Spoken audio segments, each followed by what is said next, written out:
बड़ी खबर निकलकर सामने आई कि जब 19 फरवरी को सुप्रीम कोर्ट में सुनवाई होगी तो एक्शन होगा। मोदी सरकार से सवाल किया जाएगा कि आखिर क्यों सुनवाई के 48 घंटे पहले अचानक से मुख्य चुनाव आयुक्त को नियुक्त कर दिया गया, लेकिन ये हो ना सका।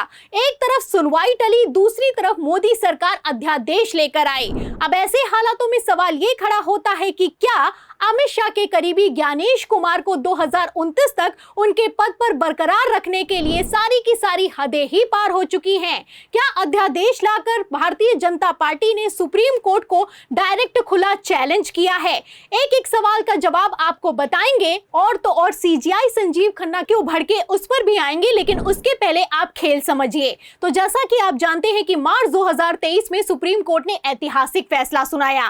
सुप्रीम कोर्ट ने अपने फैसले में साफ कर दिया कि चुनाव आयुक्त की नियुक्ति पैनल में प्रधानमंत्री होगा, नेता प्रतिपक्ष होगा और सीजीआई शामिल होगा। बिल्कुल परफेक्ट कमेटी तैयार की गई। एक तरफ नेता प्रतिपक्ष होगा, दूसरी तरफ प्रधानमंत्री होगा और बीच में सीजीआई होगा जो कि एक न्यूट्रल आदमी होगा। जाहिर सी बात है कि अगर पक्ष और विपक्ष के बीच किसी तरह का गतिरोध हो जाता है तो सीजीआई फैसला ले सकता है। अब इसी फैसले से मोदी सरकार की हालत खराब हो गई।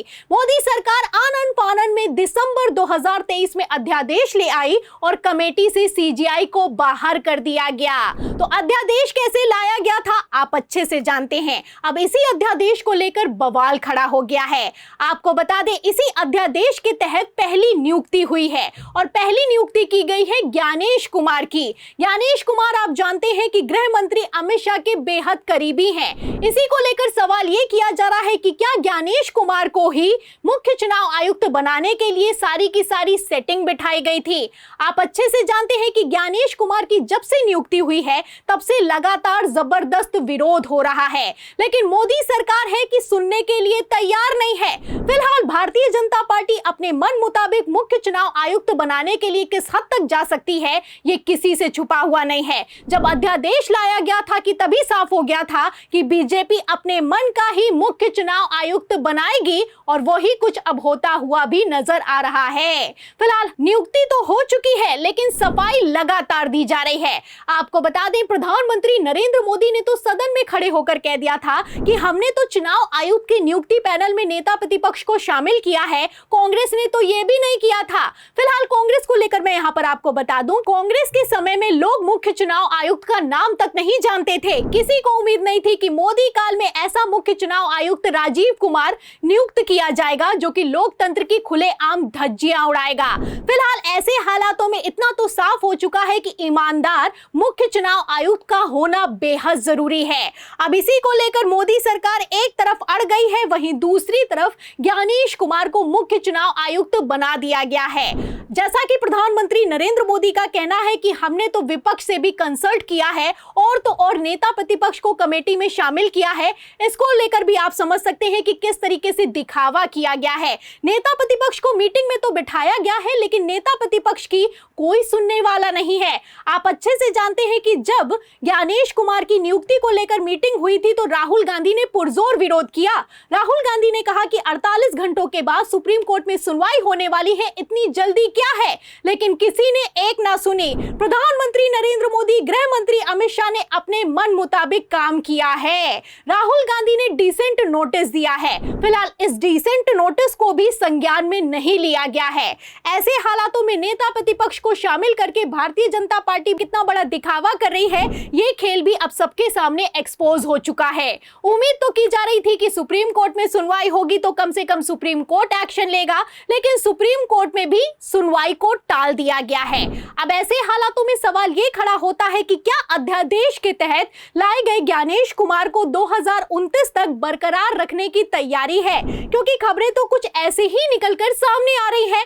खबर भी मैं आपको दिखा देती हूं। खबर आप देखिए आज तक की, इसमें लिखा भी हुआ है कि 21 विधानसभा चुनाव, राष्ट्रपति उपराष्ट्रपति इलेक्शन और 2029 के चुनाव की तैयारी, नए सीईसी ज्ञानेश कुमार के 4 साल के कार्यकाल में क्या क्या खास होने वाला है। तो खबरें निकलकर सामने आ गई हैं कि 4 साल तक बरकरार रहने वाले हैं। पहले तो सुप्रीम कोर्ट ने सुनवाई नहीं की और अब आप देख सकते हैं कि अध्यादेश के तहत नियुक्त किए गए ज्ञानेश कुमार को भी कोई नहीं हटा सकता है। तो ऐसा कौन सा पहाड़ टूटने वाला था जो आपने तुरंत की? ये सवाल होना चाहिए। अब मुझे नहीं लगता वो होगा, बल्कि ये होगा कि अब तो बन गया है, ये 2029 जनवरी तक के लिए बन गए ज्ञानेश कुमार जी। तो अब इसमें कोई जल्दी नहीं है, आराम से हम इस पे बहस करेंगे। अब अगर जब भी आराम से या जल्दी में जब भी बहस होती है, अगर सुप्रीम कोर्ट ये फैसला करे, जैसे जो इलेक्टोरल बॉन्ड्स में किया था, जी। इलेक्टोरल इलीगल है, लेकिन कार्रवाई कोई नहीं होगी उनके खिलाफ। अगर तो वैसा फैसला हुआ तो किस बात का कि चलिए ये गलत तरीके से अपॉइंट हो गए, अब हम इन्हें अगले कितने साल बचे हैं अभी, अब 25 है तो 4 साल तक हम चुनाव का अपहरण करने देते हैं, देश की जनता की आवाज का अपहरण करने देते हैं, हाईजैक करने देते हैं। कोई बात नहीं, अब तो हो गया। या ये भी हो सकता है कि ये कहा जाए कि ये क्योंकि सुप्रीम कोर्ट के फैसले के पुराने फैसले के खिलाफ है तो इसको हम निरस्त करते हैं। तो सुना आपने, ये सुप्रीम कोर्ट के जाने माने वकील हैं महमूद प्राचा, वरिष्ठ वकील हैं। उन्होंने पहले ही दावा कर दिया था कि जिस तरीके से सुप्रीम कोर्ट की सुनवाई के 48 घंटे पहले ज्ञानेश कुमार को मुख्य चुनाव आयुक्त बनाया गया है, ऐसे हालातों में अब सुप्रीम कोर्ट भी कोई एक्शन लेगा ये भी मुश्किल दिखाई दे रहा है। सुप्रीम कोर्ट अब आराम से सुनवाई करेगा और ज्ञानेश कुमार की नियुक्ति को 2029 तक बरकरार रखा जाएगा।